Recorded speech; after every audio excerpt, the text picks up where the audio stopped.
From LinkedIn News, I'm Leah Smart, host of Everyday Better, an award-winning podcast dedicated to personal development. Join me every week for captivating stories and research to find more fulfillment in your work and personal life. Listen to Everyday Better on the LinkedIn Podcast Network, Apple Podcasts, or wherever you get your podcasts. From LinkedIn News, I'm Jessie Hempel, host of the Hello Monday podcast. Start your week with the Hello Monday podcast. We'll navigate career pivots. We'll learn where happiness fits in. Listen to Hello Monday with me, Jessie Hempel, on the LinkedIn Podcast Network or wherever you get your podcasts. Hello, my friend, and welcome to another episode of Negotiate Anything. Thanks for spending time with us today. It's listeners like you in 181 different countries that have made Negotiate Anything the most popular negotiation and conflict resolution podcast in the world. I'm your host, Kwame Christian. I'm a business lawyer, mediator, professor, and the director of the American Negotiation Institute. Before we get started, I have two quick questions for you. Is negotiation a critical part of what you do? Do you need to resolve conflict and persuade at work? If you answered yes to both of those questions, visit our website to learn more about our negotiation workshops. We've traveled the country working with professionals just like you, and we'd love to have the opportunity to work with you too. Check out the link in the description to learn more. Nick, thanks for joining us today. Thanks for having me. Yeah, it's my pleasure. The tables have turned. I'm not sure. It's always interesting when you interview somebody and what they're going to come back with. Exactly. This is going to be revenge, right? Just kidding. So, but before we get into it, let's tell the listeners about yourself and what you do, and also about the awesome podcast that you have. Yeah. So my name is Nick Glimsdahl. I work for a company called VDS. I'm the director of contact center solutions there. Our organization really helps organizations understand what they have today inside that contact center by doing a verify and assess. And we call it a full-on assessment. It could be an hour or it could be 5 days to truly understand what they're trying to accomplish. From that, we help them design and implement that solution. And then we support them from a 24/7 support. And we provide QBRs and customer success along the way. Fantastic. And the podcast too. Oh, yeah. So the podcast is Press One for Nick. If you want to hear another really awesome episode, you find Kwame Christian on a couple weeks ago. Really awesome. Our whole goal is to interview people who want to talk about customer service and customer experience. And it's some of the best practices and lessons learned. And I've had people anywhere from a hostage negotiator to somebody who is leading Magic Kingdom at Disney and anywhere in between. That's fantastic. Everybody check out that episode and check out the show. We're going to put a link in the description. And so hopefully we send some of our peeps your way because you're doing great work with the show. Appreciate that. Yeah, no worries. So listeners, typically we have a 3-part framework for every one of our episodes, but this one we're going to have more of an open discussion. And so the business model that Nick and his company have is really, really fascinating. And one of the unique challenges that Nick runs into is that it's one of those situations where it seems too good to be true for the prospect. And so they're probably people who have been hurt before, and they say, there's something coming. I don't know what it is, but there's something coming. So that's why in this episode, we're going to focus on how to overcome suspicion. When people are not quite sure of where you're coming from, how you can overcome that and then get them to open up and have these difficult conversations. So to start off, for the listeners to get a better understanding, let's kind of give a brief description of the business format we're talking about so the listeners can understand that, and then we'll transition into that potential difficult conversation with the potential clients and how you work through that too.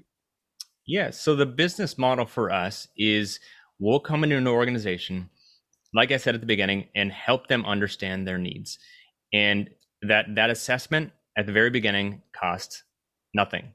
I will continue that and work through that and design and implement that solution. And that cost to the customer is nothing.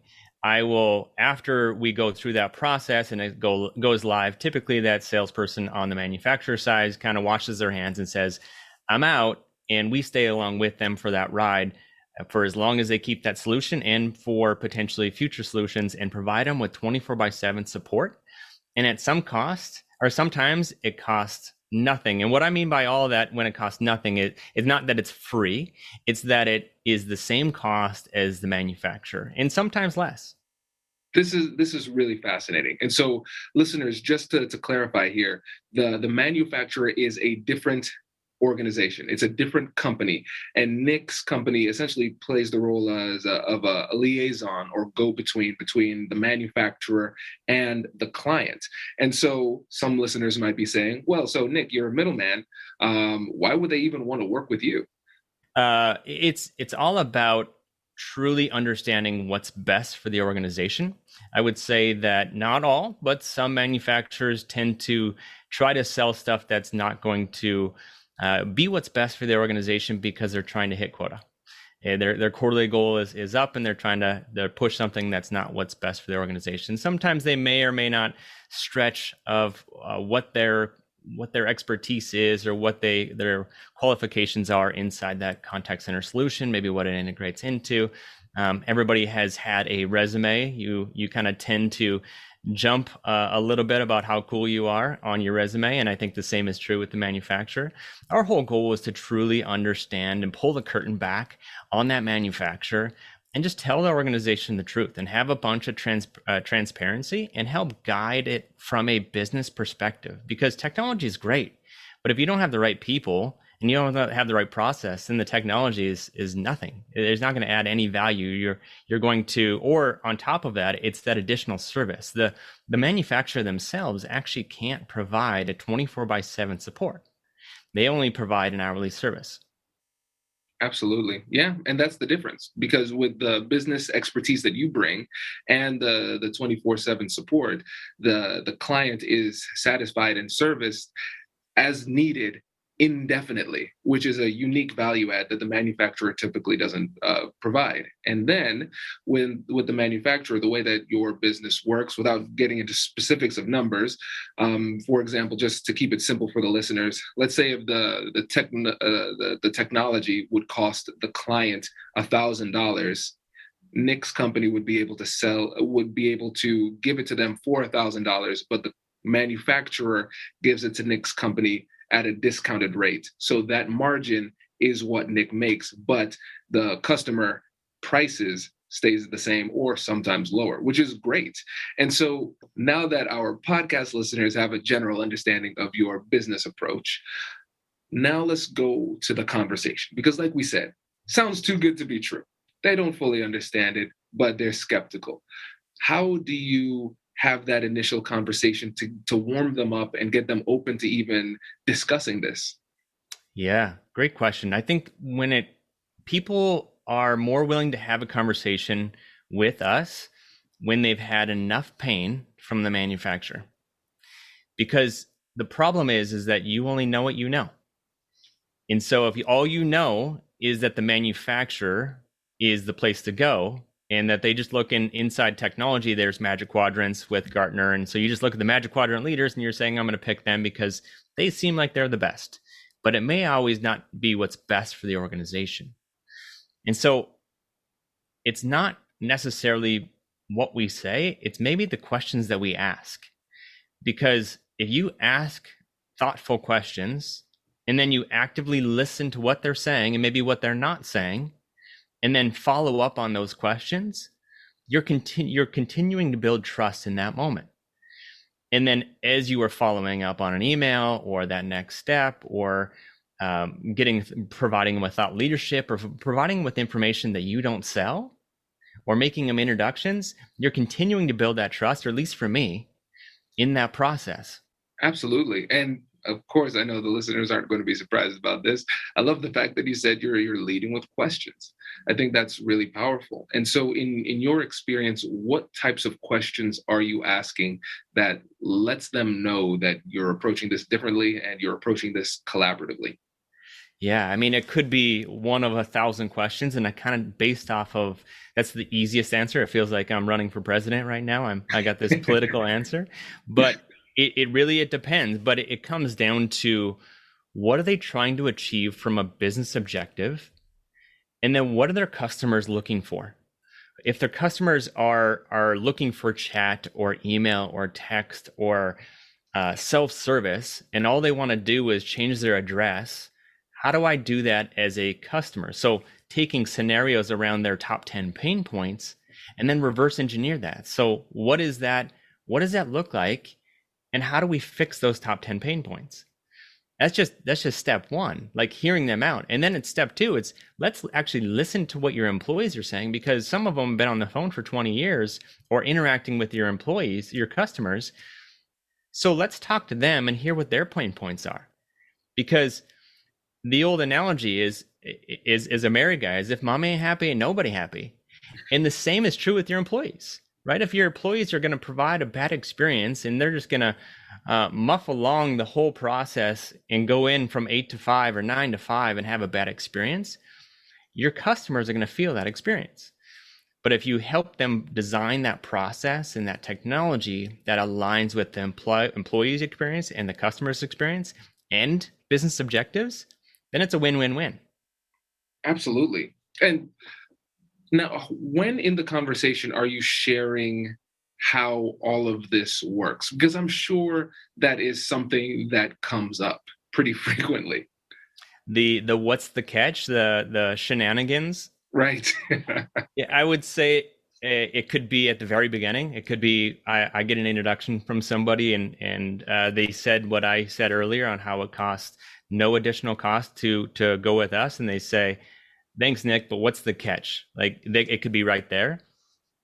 It could be after our assessment. So we're coming in and we're saying, hey, this is what we found after we do our full-on assessment between an hour and 5 days or somewhere in between. We make those recommendations, and those recommendations have the technology behind it, the ROI, etc. And they say, great, Nick, but what's the catch? And we're saying, listen, like we're honest, and we want to provide our whole focus at the end of the day is to focus on customer lifetime value. It's not make a sale. It's to make a sale over and over and over again for 20, 30 years. Hi, I'm Katherine Kanapke, and I'm the Chief Operating Officer here at the American Negotiation Institute. Did you know our company offers completely customizable negotiation workshops? The negotiation and conflict resolution skills that your team will learn from these workshops are beneficial across all professions, but they're especially useful in procurement, purchasing, sales, sourcing, and contract management. Our calendar is filling up quickly, and we even have some workshops scheduled for next year. If you think you might want one, I'd suggest reaching out soon so you don't miss out.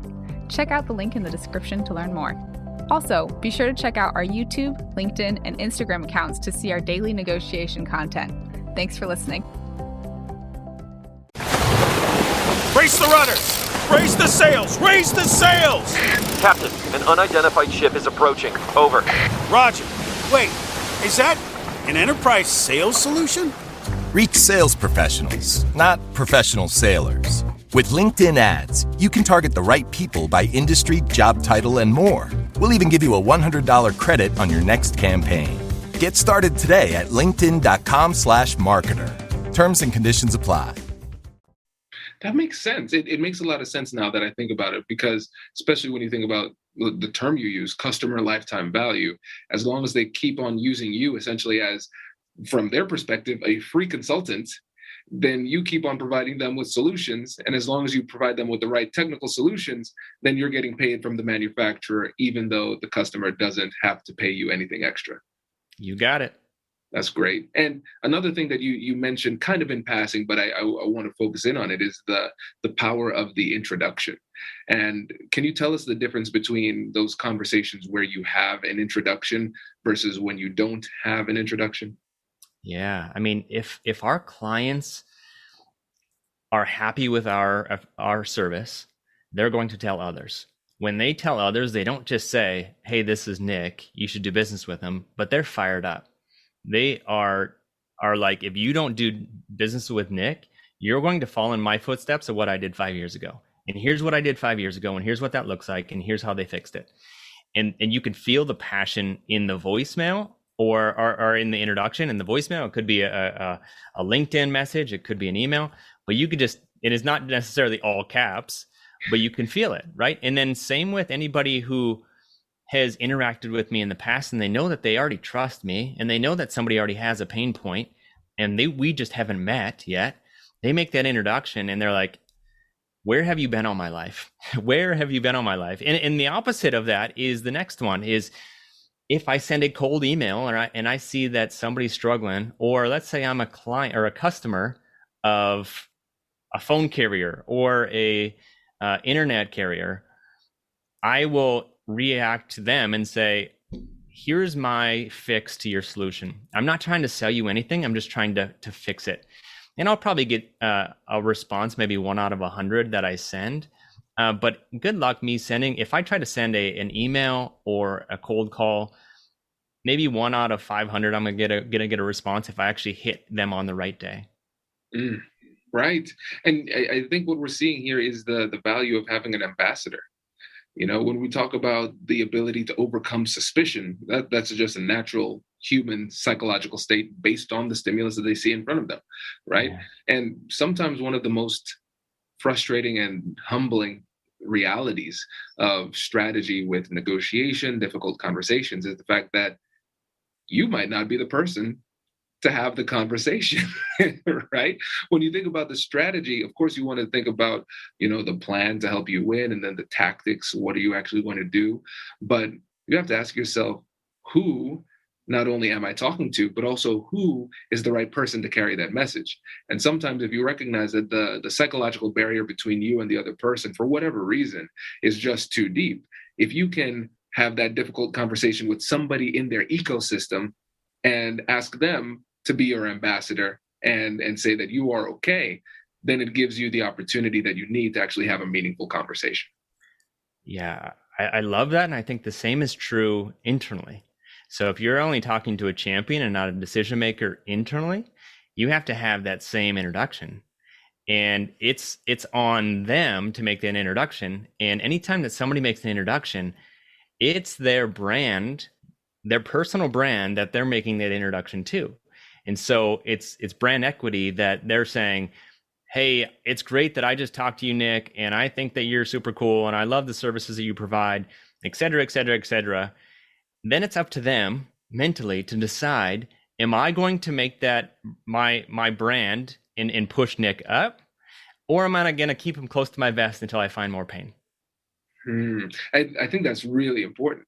It's really important. And so, listeners, what Nick's saying here is that sometimes you have somebody who's an advocate on the inside, right? So your champion, your internal champion. Yeah, Nick, if it were up to me, I'd pull the trigger. It's not up to me, right? And so you need to get that person to feel comfortable advocating for you. And that's sometimes tough because sometimes they might have some trepidation. Sometimes they want to advocate for you, but they don't know exactly how to do that. And so if they're going to take your message and your solution and take it to the actual decision maker, an important part of that conversation you have with your champion is how that message is delivered to the internal decision maker. Maybe it's you giving them specific wording, maybe it's you giving them specific marketing materials, or maybe it's you having a negotiation with them, trying to get them to allow you to speak to the person directly, which is another difficult conversation too. Yeah, I actually did a LinkedIn Live event, and it was called Real Talk with the C-Suite about CX. And I had a guy who was a chief customer officer at Oracle for 12 years, a guy who runs customer service and customer experience at Dropbox and a few others across the world. One guy from South Africa, one guy from the UK. And it was all about getting executive buy-in when it comes to customer experience. Because when you think of customer experience, everybody thinks about the pixie dust and fairy tales of CX, right? Like, hey, this is so cool, and this is why we're awesome, and this is how we treat our customers, et cetera, et cetera. But at the end of the day, it's about data and it's about results. And so how are you pushing that up? And that conversation that you push up is a little bit different than the conversation you put across and that you bring down to your peers, to the people that you manage, and then out to your customers. And so it was a fascinating conversation, and it all came back down to what they care about, what their business objectives are, and what they're measured on. That's interesting. Okay, let's go deeper on that. So what are some of the key points that you got from that conversation? Yeah, well, a lot of people in customer experience just talk about customer satisfaction score. They talk about net promoter score. So would you refer us to your friend? or your coworker. Customer satisfaction is, how are we doing 1 out of 10? Customer effort, how easy was it to do business with us? Those are all great, but what does it matter from the people that are above you or your peers? So let's say that you are a chief customer officer, the head of sales and the chief marketing officer are all measured on a little bit different, but the customer only sees you as one company. And so what are those pain points that you're listening to as a chief customer officer? And then how are you putting that message out? So the executive leadership team cares about their numbers. They care about, if they're a publicly traded company, what does the shareholders care about? They care about, is this going to increase in value? And are we keeping our customers, which is actually helpful. So there was a whole plethora of answers that came out of it. And it all came back to what was the value of that executive and what did they care about and what did they measured on? And then they worked backwards to that. And then a lot of it came down to also was, what was the, kind of going back to negotiations, is what is that conversation look like? And how does that person that you're talking to want to be talked to? Some people want a 20-person slide deck or 20 slide deck. And some person says, I want to be able to read it on my iPhone. That's cool. That's really interesting. It's fascinating. And again, it shows the importance of knowing your audience. And at the same time, it also shows your unique outsider advantage, because you were able to take a step back because you are from the outside and see, all right, so this is your solution, the technical solution that you're doing that you need. But this is how it impacts the customer experience. This is how it impacts the media brand representation of the company. All of those things. I think that's really, really fascinating. Yeah, it was a lot of fun. Absolutely. Well, this interview has been a lot of fun. I really appreciate you coming on, Nick, and sharing your expertise here. This was an angle that we haven't taken on the show yet, so hoping the listeners enjoy it. But before you go, let the listeners know again about your show, how they can get in touch with you and learn more about what you do. Yeah, so you can get a hold of me. Find me on LinkedIn, Nick Glimsdahl, and I think you should be able to see it in the show notes. It's just Nick, N-I-C-K, space Glimsdahl, Glimsdahl, and then you can go to pressonefornick.com or find me on LinkedIn or anywhere that podcasts are played. Fantastic. Nick, thank you again, my friend. Really appreciate it. Thank you for that opportunity. Congratulations! You've just joined an elite club. By listening to a full episode, you're now officially on the Negotiate Anything team. So welcome aboard. What most team members do is they subscribe to the podcast because that allows them to automatically get the latest episodes of the show. The best things in life lie on the other side of difficult conversations. Keep learning, keep practicing, and keep getting better. Your relationships will improve, your career will soar, and you'll have the confidence you need to get the most out of these crucial conversations. Again, thank you for joining the team. We're excited to have you, and I will see you in the next episode. I'll catch you later.